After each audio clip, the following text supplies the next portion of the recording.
સૌરાષ્ટ્ર કચ્છમાં અત્યાર સુધીમાં સિઝનનો 114 મિલીમીટર વરસાદ નોંધાયો અને છતાં પણ 26% વરસાદની ઘટ છે।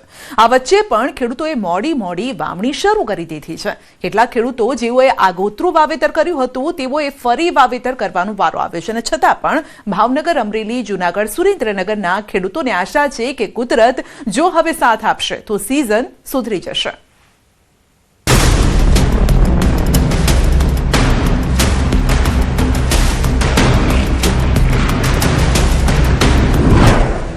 જૂનમાં ભલે ના વરસ્યો પણ જુલાઈના વરસાદે આશા રાખી અમર।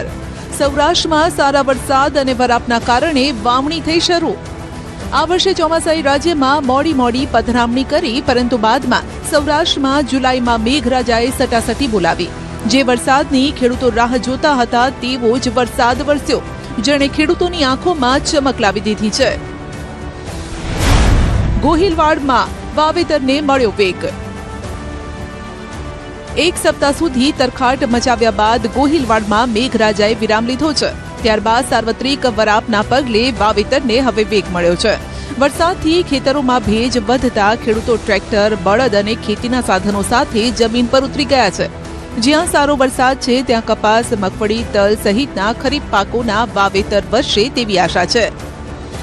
આ પાકને 8 દિવસ પહેલા વરસાદ પડ્યો તો આને નવું જીવતદાન મળી ગયું એમ ગણું, કારણ કે પાણી હતું નહીં। પાણી માંડ ઉગાડ્યું હતું એટલું 2-4 વીઘાનું ને પાણી ખૂટી ગયું। પછી તો વરસાદ થયો તો આ પાકને જીવતદાન મળી ગયું ને ઉગી ગયું સિંગ ને એવું।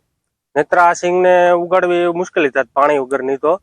અને કાલમાં અમારે થોડાક સાટા ને એવું થઈ ગયું સારો વરસાદ। કપાસ, હરગવો, ઝાર, બાજરી, તલ, દાડમ આવી વસ્તુ જેવું પાણી એવો પાક થાય છે। વાવણી કરી નાખી તમે? હા, લગભગ 90% વાવણી પૂરી થઈ ગઈ। શેની વાવણી કરી? ઝાર, બાજરી, કપાસ। ભાવનગર જિલ્લાના 3 તાલુકાઓને બાદ કરતા બાકીના તાલુકા અને ગામડાઓમાં મેઘરાજાએ ધમાકેદાર એન્ટ્રી કરી। જોરદાર વરસાદ વરસ્યો, જેના કારણે નદી નાળા છલકાયા છે। શત્રુંજી ડેમ પણ લગોલગ આવી ગયો। આગામી 1 સપ્તાહ સુધી સામાન્ય વરસાદની સંભાવના છે, માટે વાવણીના કામ આ દરમિયાન થઈ શકશે તેવી આશા ખેડૂતોને બંધાઈ છે।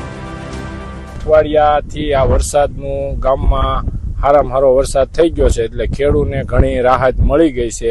અને હજી આગામી ચોમાસું બાકી છે અને પાલીતાણાનો ડેમ છે એ સલકાણો છે, ભરાઈ ગયો છે। ટૂંકમાં આજુબાજુના જે કાંઈ ગામડા હોય એને નહેર દ્વારા પાણી મળી શકશે। અને અમે એવું કહેવા માંગીએ છીએ કે એનો લાભ પણ નારી ગામના ને જરીક મળે। બીજી વખત કપાસનું વાવેતર। અમરેલી જિલ્લામાં જુલાઈની શરૂઆતમાં મેઘરાજાએ ધમધોકાર બેટિંગ કરી હતી, જોકે હાલ તો મેઘરાજાએ વિરામ લીધો છે। જમીન પણ કોરી થતા હવે ખેડૂતો વાવણીના કામમાં જોતરાઈ ગયા છે। અમરેલી જિલ્લામાં મેઘરાજાએ હેત વરસાવ્યા બાદ હાલ વરસાદે વિરામ લીધો છે અને ખેડૂતો અને ખેત મજૂરો પોતાના ખેતી કામે લાગ્યા છે। અત્યારે હું આપને જે દ્રશ્યો બતાવું છું એ અમરેલી તાલુકાના કેરિયાચાળ ગામની સીમના દ્રશ્યો છે। અત્યારે જે ખેત મજૂરો છે એ કપાસની વાવણી કરી રહ્યા છે। મોટી સંખ્યામાં એકી સાથે ખેત મજૂરોને ખેતરમાં ઉતારવામાં આવ્યા છે, કારણ કે હજુ પણ વરસાદી માહોલ છે અને વરસાદ આવે એ પહેલા જો વાવણી થઈ જાય તો ખેડૂતોને તેનો ભરપૂર ફાયદો થાય। જે રીતે 2 દિવસ સુધી સતત વરસાદ વરસ્યો અને જળ બંબાકારની સ્થિતિ થઈ, તેના કારણે ખેડૂતોને મોટું નુકસાન પણ થયું છે, કારણ કે જે અગાઉ કપાસિયા વાવવામાં આવ્યા હતા તેના પર ખેતરોની માટી ધોવાઈ અને કપાસિયા નીચે અંદર દબાઈ ગયા હોવાના કારણે હવે ફરી વખત તે ઉગી ન શકે। એના માટે થઈ અને કપાસનું ફરીવાર વાવેતર કરવામાં આવી રહ્યું છે। હાલ અમરેલીમાં ખેતરે આ જ દ્રશ્યો જોવા મળી રહ્યા છે। ખેડૂતો અને ખેત મજૂરો ફરી એક વખત ખેતી કામમાં લાગી ગયા છે। ભારે વરસાદના કારણે અગાઉ થયેલી કપાસની વાવણી નિષ્ફળ ગઈ છે। ખેડૂતોને મોટું નુકસાન વેઠવાનો વારો આવ્યો છે, જો કે હજુ પણ સમય છે। આવામાં વરસાદે વિરામ લેતા કપાસની ફરીથી વાવણી શરૂ કરાઈ છે। હજુ પણ વરસાદી માહોલ જો કે યથાવત છે। આગામી દિવસોમાં પણ વરસાદ પડે તે પહેલા મોટી સંખ્યામાં ખેત મજૂરોને મેદાનમાં ઉતારી એટલે કે ખેતરમાં ઉતારીને વાવણી આટોપી લેવાના પ્રયાસ ચાલી રહ્યા છે। ભારે વરસાદ અને ખેતરોમાં પાણી ભરાવાના કારણે કપાસના બીજ માટીમાં દબાઈ ગયા હતા। જેના કારણે ટ્રેક્ટર દ્વારા કરાયેલી 60% વાવણી નિષ્ફળ ગઈ છે.